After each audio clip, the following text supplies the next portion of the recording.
Hello everyone, welcome back to another video. HP TGT and JBT commission 2025 की series को continue करते हुए इस वीडियो में हम जनरल अवेयरनेस के इंपॉर्टेंट क्वेश्चन डिस्कस करेंगे। ये क्वेश्चन टीजीटी आर्ट्स की प्रीवियस ईयर पेपर में पूछे गए थे। स्टार्ट करते हैं फर्स्ट क्वेश्चन से। The weight of an object would be minimum when it is placed at.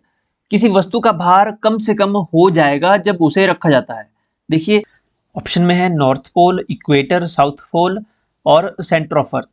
देखिए किसी भी वस्तु का, किसी भी ऑब्जेक्ट का जो मिनिमम वेट होगा वो सबसे कम कहाँ पे होगा? वो होगा सेंटर ऑफ अर्थ पे। ओके, बिल्कुल सेंटर ऑफ अर्थ पे। ऑप्शन डी करेक्ट होगा। अगर हम ग्रेविटी की बात करें, जनरल ग्रेविटी की, कि ग्रेविटी सबसे ज्यादा अर्थ के सरफेस पर, अर्थ के सरफेस की बात करें, अर्थ के सरफेस पर ग्रेविटी सबसे ज्यादा कहाँ होती है और सबसे कम कहाँ होती है? तो पोल्स पे ग्रेविटी जो है मैक्सिमम होती है। नॉर्थ पोल पे और साउथ पोल पे जो ग्रेविटी है वो कैसी होगी? वो मैक्सिमम होगी। ग्रेविटी मैक्सिमम होती है नॉर्थ पोल और साउथ पोल्स पे। ओके, जैसे हमारी अर्थ है, जैसे ये अर्थ है, इसका जैसे ये है, तो नॉर्थ साउथ पोल और नॉर्थ पोल। ओके, यहाँ पे ग्रेविटी सबसे ज्यादा होती है। और इक्वेटर पे, जैसे ये इक्वेटर है, ओके ये इक्वेटर है, तो इक्वेटर पे ग्रेविटी जो है मिनिमम होती है। अगर सरफेस की बात करें, ओके अर्थ सरफेस की अगर बात करें तो मिनिमम इक्वेटर पे होती है और मैक्सिमम नॉर्थ पोल और साउथ पोल्स की होती है। ओके, और किसी भी ऑब्जेक्ट की वेट की अगर बात करें तो सबसे कम वेट होगा उसका सेंटर ऑफ अर्थ पे। Okay, centre. नेक्स्ट क्वेश्चन है, which of the following is prepared, which of the following is preferred for manufacturing a spring. Spring के निर्माण के लिए निम्न में से किसको प्रायिकता दी जाती है? स्प्रिंग मैन्युफैक्चरिंग में स्टील का यूज होता है। ऑप्शन सी करेक्ट होगा, स्टील। ओके, नेक्स्ट क्वेश्चन है, a concave lens is also known as concave lens. Concave lens को और किस नाम से जाना जाता है? कनकेव लेंस को डाइवर्जिंग लेंस के नाम से जाना जाता है। देखिए जो कनकेव लेंस होता है उसकी शेप कुछ ऐसे इस प्रकार की होती है, बीच से पतला और साइड से चौड़ा होता है। कनकेव लेंस इस प्रकार का होता है, तो जब भी इसमें कोई भी रे ऑफ लाइट आएगी जैसे, तो वो क्या होगी? वो डाइवर्ज हो जाती है। ओके, डाइवर्ज हो जाती है चारों तरफ को। ओके, इस प्रकार से। और कन्वेक्स जो लेंस होता है, कन्वेक्स लेंस इस प्रकार से होता है, उसके किनारे पतले होते हैं और बीच में से चौड़ा होता है। तो जिसमें कन्वेक्स लेंस में जैसे ही कोई रे आएगी तो क्या होगा उसको, उस रे का, तो वो एक जगह पे वो फोकस हो जाएगी, यानी वो कन्वर्ज हो जाएगी। तो कन्वेक्स लेंस को कन्वर्जेंट लेंस कहा जाता है या कन्वर्जिंग लेंसेज कहा जाता है, कन्वर्जिंग लेंस। और जो कॉनकेव लेंस है, जो साइड से चौड़ा होता है और बीच से पतला होता है, जो रे को फैला देता है, उसे कहा जाता है diverging lens. Okay, diverging lens. यहाँ पे कनकेव लेंस के बारे में पूछा था, तो कनकेव लेंस को डाइवर्जिंग लेंस कहा जाता है। ऑप्शन बी करेक्ट होगा। हिंदी में कहते हैं अपसारी लेंस। चलिए अगला क्वेश्चन है, which of the following is called morning star. Morning star, भोर का तारा, सुबह का तारा, किस ग्रह को कहा जाता है? Jupiter, Mars, Venus, mercury. Morning star या फिर इवनिंग स्टार, एक ही स्टार का नाम है ये। मॉर्निंग स्टार या फिर इवनिंग स्टार भी कहा जाता है। भोर का तारा, सांझ का तारा, ये कहा जाता है शुक्र ग्रह को, विनस को। शुक्र ग्रह को, विनस को भोर का तारा कहा जाता है। ये अर्थ के सबसे नियर है। ओके, सबसे नजदीक जो ग्रह है, कोई भी प्लेनेट है अर्थ के, वो है शुक्र, विनस। और इसकी खास बात है ये सबसे ज्यादा चमकीला ग्रह भी है। ओके, सबसे चमकीला ग्रह, सबसे ज्यादा चमकीला ग्रह, तो ये है शुक्र ग्रह। और सबसे ज्यादा गर्म ग्रह की बात की जाए, सबसे ज्यादा गर्म ग्रह भी शुक्र ग्रह ही है। सबसे ज्यादा गर्म, सबसे चमकीला, मॉर्निंग इवनिंग स्टार, ये शुक्र ग्रह है। और इसकी जो रोटेशन है, वो रोटेशन कैसी है इसकी? क्लॉकवाइज, इस प्रकार से रोटेट करता है ये जो मार्स है, मंगल ग्रह है, इसे रेड प्लेनेट कहा जाता है, लाल ग्रह, रेड प्लेनेट, रेड प्लेनेट कहा जाता है मंगल ग्रह को, मार्स को। इसका रंग लाल क्यों है? इसका रंग लाल है आयरन ऑक्साइड की वजह से। ओके, आयरन ऑक्साइड की वजह से इसका कलर रेड है। Okay, iron oxide. Option D दिए गए हैं बुध ग्रह, मरकरी। मरकरी सूर्य के सबसे नजदीक वाला ग्रह है, सूर्य के सबसे जो करीब है ग्रह वो है मरकरी। ये सबसे छोटा ग्रह है, इसका साइज सबसे छोटा है। ओके, सबसे छोटा ग्रह है ये, और इसका कोई उपग्रह भी नहीं है। ओके, जैसे अर्थ का जो उपग्रह है मून, उस प्रकार से बुध का कोई भी उपग्रह नहीं है। ओके, इसकी कोई भी नेचुरल सैटेलाइट नहीं है, उपग्रह कोई भी नहीं है। बृहस्पति की बात करें तो ये सौरमंडल का सबसे बड़ा ग्रह है बृहस्पति, यानी कि जुपिटर। अगला क्वेश्चन है, the most abundant metal in earth's crust is, भूपर्पट्टी पर सर्वाधिक बहुलता से पाई जाने वाली धातु कौन सी है? अर्थ की क्रस्ट पे, भूपर्पट्टी यानी जैसे अर्थ है, ये अर्थ है, इसके जो बाहरी वाली, जो बाहर वाली, बिल्कुल बाहर वाली लेयर है उसको बोलते हैं क्रस्ट, उसके अंदर वाली मेंटल और उसके अंदर वाली क्रोड। तो जो बाहर वाली जो लेयर है जिसे क्रस्ट बोलते हैं, वहां पे सबसे ज्यादा मोस्ट अबंडेंट मेटल कौन सी है? तो सबसे ज्यादा सर्वाधिक बहुलता वाली जो मेटल है, जो धातु है, वो है अल्मोनियम। अल्मोनियम पाया जाता है अर्थ क्रस्ट में सबसे ज्यादा। ऑप्शन डी करेक्ट होगा। नेक्स्ट क्वेश्चन है, glass is the best described as an solid, super cooled liquid, liquid या occlusion compound. So glass is best described as a super cooled liquid. Okay, super cooled liquid, option C correct होगा। जो glass है, ये glass is an amorphous and transparent solid, ये तो होता है glass.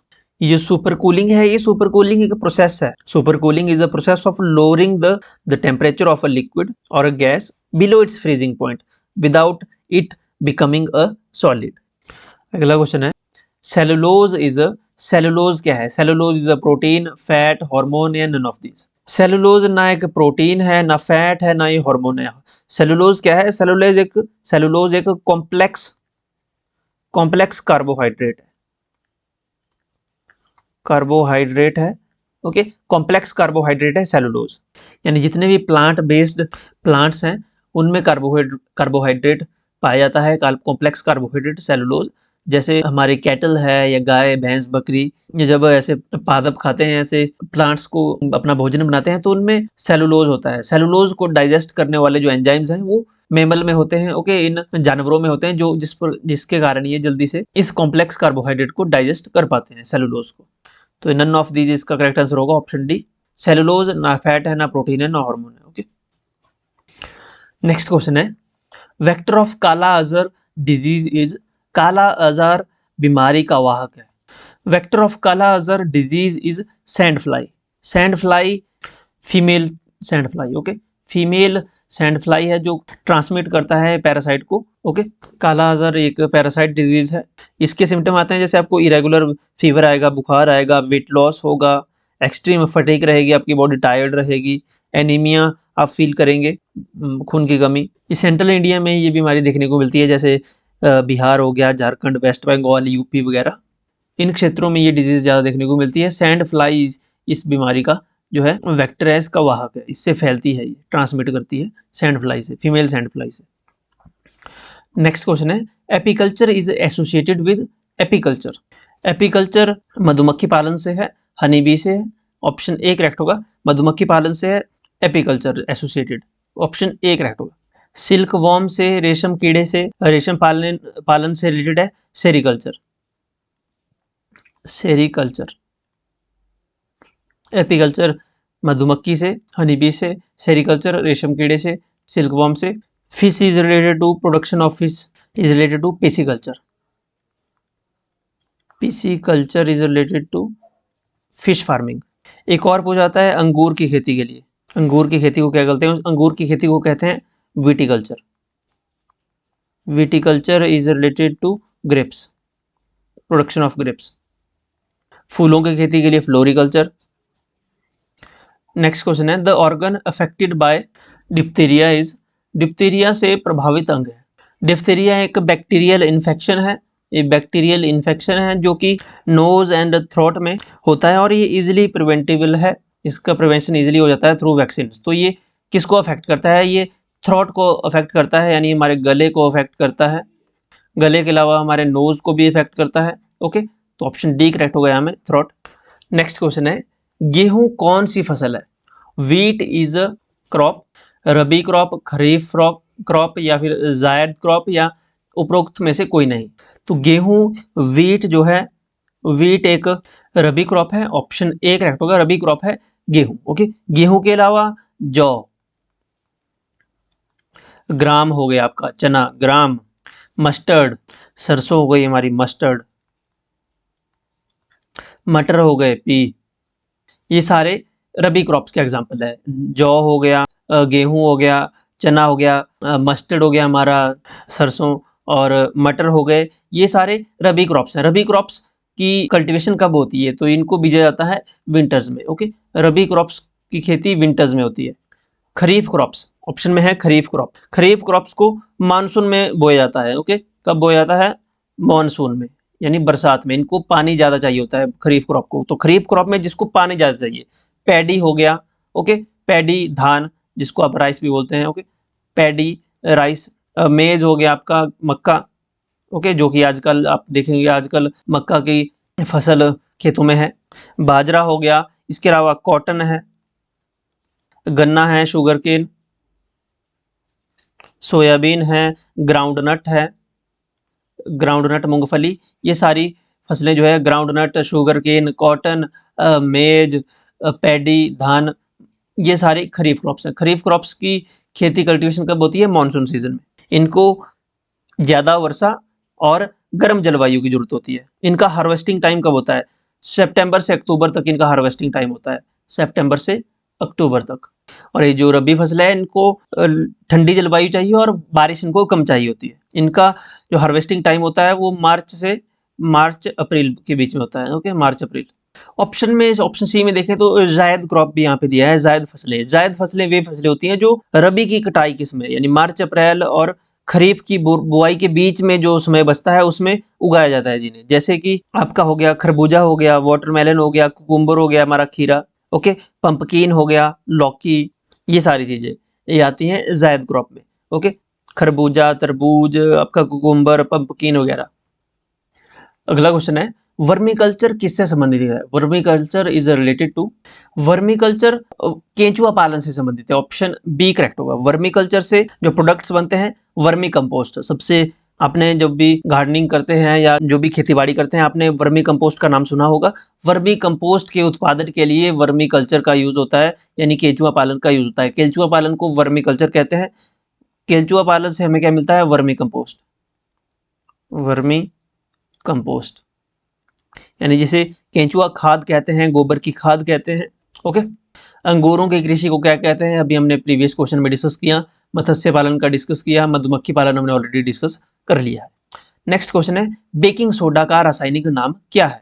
Baking soda, baking soda का जो रासायनिक नाम है, जो इसका केमिकल नेम है, वो है sodium bicarbonate. Option A correct होगा। Sodium bicarbonate baking soda का रासायनिक नाम है, वैज्ञानिक नेम है इसका सोडियम बाई कार्बोनेट। फॉर्मूले की अगर बात करें तो बेकिंग सोडा का फॉर्मूला है NaHCO3, सोडियम हाइड्रोजन कार्बोनेट, ऐसे भी पढ़ते हैं इसको, सोडियम हाइड्रोजन कार्बोनेट। खाने का सोडा भी इसको कहा जाता है, कुकिंग में इसका यूज होता है। मीठा सोडा भी इसका नाम है।